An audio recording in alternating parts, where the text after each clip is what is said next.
जादुई दिया कई वर्षों पहले की बात है। एक गांव में एक गरीब आदमी अपनी पत्नी और बेटी के साथ रहता था। वह बहुत गरीब था और लकड़ियां बेचकर अपना गुजारा करता था। वह आदमी गरीब तो था, लेकिन दिल का बहुत अच्छा था। रोज जंगल में जाकर लकड़ी काटने का काम करता और अपने घर का खर्च चलाता। गरीब आदमी जंगल में काम कर रहा था, तभी उसके पास एक साधु आ जाता है। साधु जी बोलते हैं, बेटा, इस जंगल में अकेला भटक रहा हूँ।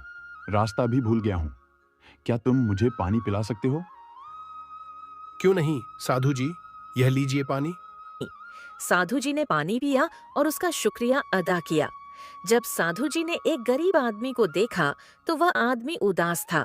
साधु ने उससे पूछा। क्या हुआ बेटा? तुम इतने परेशान क्यों हो? उस आदमी ने साधु को अपनी पूरी बात बता दी। साधु जी, मैं बहुत गरीब हूँ।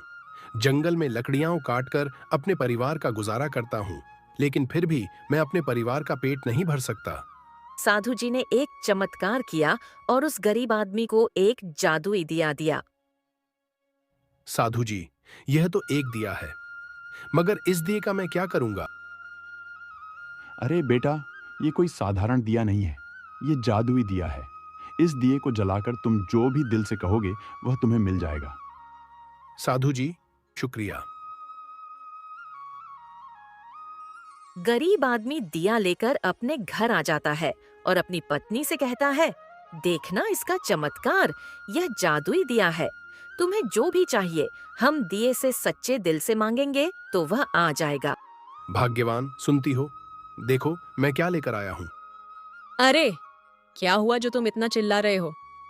क्या जादुई दिया? तुम्हारा दिमाग तो ठीक है ना? तुम कैसी बातें कर रहे हो? हाँ हाँ, यह जादुई दिया है। तुम इसका चमत्कार देखना चाहती हो? अच्छा, तो मुझे बहुत भूख लगी है।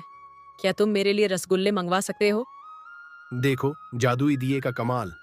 अब तुम्हें जो भी चाहिए इस दिए से मांग लो, वह आ जाएगा। दूसरे दिन रोज की तरह गरीब आदमी फिर से लकड़ियां काटने जंगल में चला जाता है। जाने के बाद उसकी पत्नी और उसकी बेटी दिए को जलाकर अपने घर का सारा सामान मंगवा लेती है।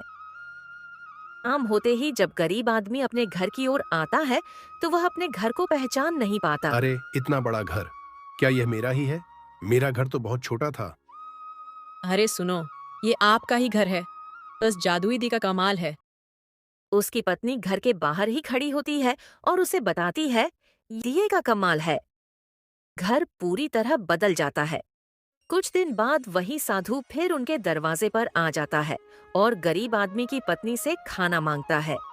सुनो बेटी, मुझे बहुत भूख लगी है। क्या तुम मुझे खाने के लिए कुछ रोटी दे सकती हो? गरीब आदमी अंदर ही बैठा होता है। तभी वह साधु की आवाज सुनता है।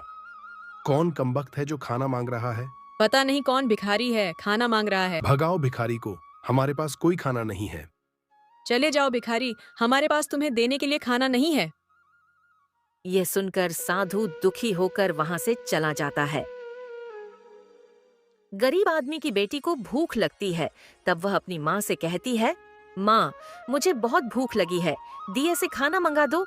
तब गरीब की पत्नी दिए से खाना मांगती है, लेकिन इस बार कोई खाना नहीं आता।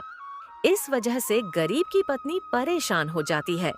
अरे सुनते हो, पता नहीं इस दिए को क्या हो गया। मैंने खाने की मांग की थी, लेकिन खाना अभी तक नहीं आया। की पत्नी परेशान हो जाती है। फिर गरीब आदमी खुद दिए से खाना मांगता है, लेकिन कोई फायदा नहीं होता, दिए से खाना नहीं आता। गरीब आदमी तब समझ जाता है कि दरवाजे पर जो आया था, उसी ने यह जादुई दिया दिया था। वह गरीब आदमी साधु के पीछे दौड़ता हुआ चला जाता है। उसे रोकने की कोशिश करता है और कहता है, साधु जी रुक जाइए। मैंने आपको पहचाना ही नहीं। मेरी पत्नी भी अनजाने में गलती कर बैठी, उसे भी यह समझ नहीं आया। हमारी भूल को माफ कर दीजिए। कृपया मेरे घर चलिए।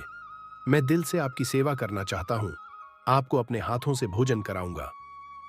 नहीं बेटा, अब इसका कोई फायदा नहीं। जब तक तुम नेक दिल इंसान थे, तब तक वह दिया तुम्हारा साथ दे रहा था।